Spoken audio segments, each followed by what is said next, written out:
ভাই একটা ফুল নেবেন? না না, ফুল লাগবে না, যা।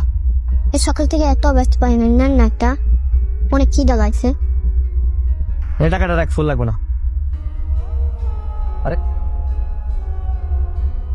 ওরে কত্তা, কিভাবে আমার জন্য ফুল নিয়ে দাঁড়িয়ে আছে? হ্যাঁ, বেয়াদব, বেঈমান। এই এই মিঠু, এই দাঁড়া।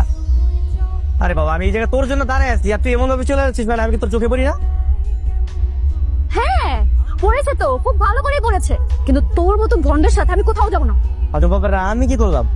তুই বাবা বুঝতে পারছিস না কি করছিস, তাই না? হ্যাঁ, একদিন না যেতে যেতে তুই ফুল নেওয়ার জন্য ওয়েট করছিস। কি ভেবেছিস তোর ফুল আমি নেব? গুল্লি মারি তোর ফুলে। তোর সাথে আজকের পর থেকে আমি কোথাও যাবো না, না ভার্সিটিতে না অন্য কোনো জায়গায়। আর তুই আমার বন্ধুও না। আরে গাধা নাকি, আমি ফুল তোর জন্য আনতে যাবো কেন? আমার একটা পিচি জোর করে দিয়ে গেছে।